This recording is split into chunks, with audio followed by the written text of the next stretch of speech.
दर्शकले नमस्कार। तिब्बत टिभीको नेपाली प्रसारणमा स्वागत छ। यस हप्ताको तिब्बत परम पावन दलाई लामा ज्यू र केन्द्रीय तिब्बती प्रशासनको साप्ताहिक समाचारहरूका साथ म लिरो सङ्पो उपस्थित भएको छु। सुरु गरौँ यस हप्ताका प्रमुख समाचारहरू संक्षेपमा। परम पावन दलाई लामा ज्यूद्वारा शिक्षाको महत्त्वमा जोड। परम पावन ज्यूद्वारा वातावरणीय विकास हुनै पर्नेमा जोड। परम पावन दलाई लामा ज्यूले डाक्टर मनमोहन सिंहलाई कोभिड-19बाट शीघ्र स्वास्थ्य लाभको कामना। केन्द्रीय प्रशासनका प्रमुखद्वारा संयुक्त राज्य अमेरिकामा विदाई यात्रा सुरु। तिब्बत टिभीले फिल्म आउटसोर्सिङ र टेक अफ फिल्म अनुदान 2021 को घोषणा। युरोपीय संसदले तिब्बत लबी दिवसको अवलोकन। केल्सङ याल्से बावा तिब्बत दूतावास कार्यालय ताइवानको नयाँ प्रतिनिधि। अब समाचार विस्तारमा।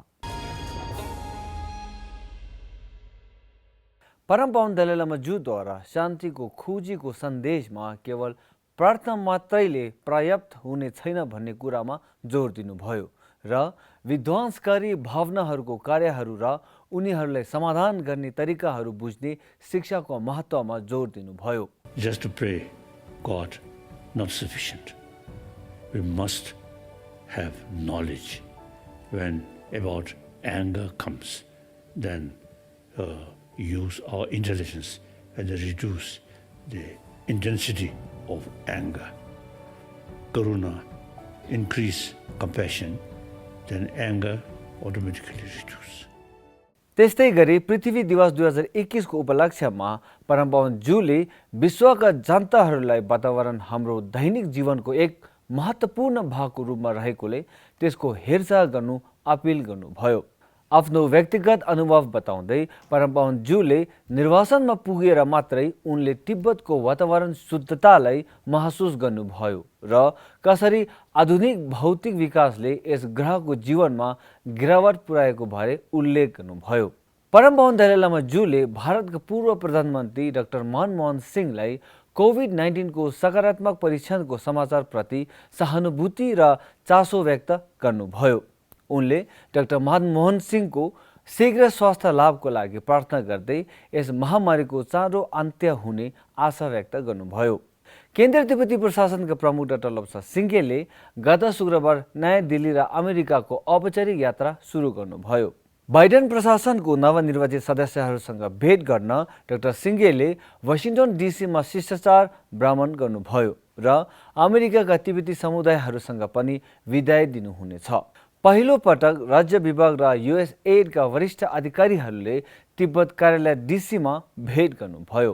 सूचना तथा अन्तर्राष्ट्रिय सम्बन्ध विभागको तिब्बत टिभीले यस वर्षको फिल्म आउटसोर्सिङ र टेक अफ फिल्म अनुदान घोषणा गरेको छ।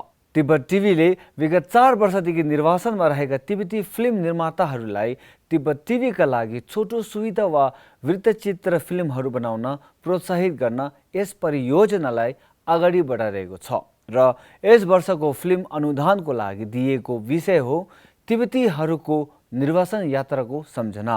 इच्छुक फिल्म निर्माताहरूले कुल 2.5 लाख रुपैयाँ अनुदान लिन सक्नुहुनेछ। अधिक वा विस्तृत जानकारीको लागि हाम्रो आधिकारिक वेबसाइट www.tibet.net हेर्न सक्नुहुनेछ। युरोपीय संसदमा तिब्बत लबी दिवसले तिब्बतका तिब्बती बौद्धहरूलाई बौद्ध धर्मबाट तिब्बती घुमन्तेहरू र उनीहरूको जनावरहरूलाई घाँसे भूमिहरूबाट र तिब्बतीहरूलाई तिब्बतबाट वञ्चित गर्ने कुराको बारेमा छलफल भएको छ। यस हप्ता सोमबार युरोपका संसदमा तिब्बत रुचि समूहका सदस्यहरूसँग युरोपका विभिन्न देशका 6 वटा तिब्बतीहरूले तिब्बत लबी दिवसमा भाग लिएका छन्। चेक गणतन्त्रका एमएपी मिकोलास पेक्सा र तिब्बत रुचि समूहका अध्यक्ष एमएपी ह्यान्स हेरी, एमएपी अस्रा म्याल्डिकिन र केटलोनियन एमएपीका सहायक एलेस सारी कमार्गोले तिब्बती प्रस्तुतिकरणहरू सुन्नुभयो। तिब्बती वक्ताहरूले धर्मको स्वतन्त्रता, शिक्षाको महत्त्व, तिब्बती भाषा, वातावरण र तिब्बती पठारको महत्त्वसम्मको विभिन्न विषयमा प्रस्तुत गर्नुभयो।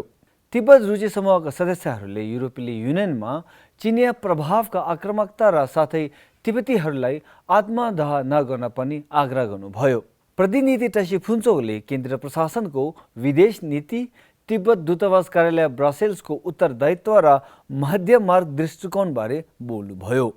यस हप्ता बिहिबार एउटा संक्षिप्त हस्ताक्षर समारोहमा तिब्बत कार्यालय क्यानबेराको पूर्व चिनिया सम्पर्क अधिकारी केसन यान्सेन बावाले औपचारिक रूपमा तिब्बत कार्यालय ताइवानको नयाँ प्रतिनिधिको रूपमा कार्यभार लिनुभयो। ताइवान आइपुगेदेखि प्रतिनिधि केसन यान्सेन बावाले 16 अप्रिलमा विदेश मन्त्री जोसेफ वूको ब्राह्मणशाही प्रतिष्ठित व्यक्तिहरू र तिब्बत समर्थक समूह र स्थानीय बौद्ध संसदका प्रतिनिधिहरूसँग भेट गर्नुभयो। आफ्नो नियुक्तिभन्दा अघि उनले 2017देखि तिब्बत कार्यालय क्यानबेराको चिनिया सम्पर्क अधिकारीको रूपमा काम गरिरहेका थिए। उनले 14औं र 15औं तिब्बती संसदको निर्वाचित सदस्यको रूपमा पनि काम गर्नुभएको थियो। कोरोना महामारीको कारणले देशैभरमा धेरैले जान गुमाउनु भएको छ।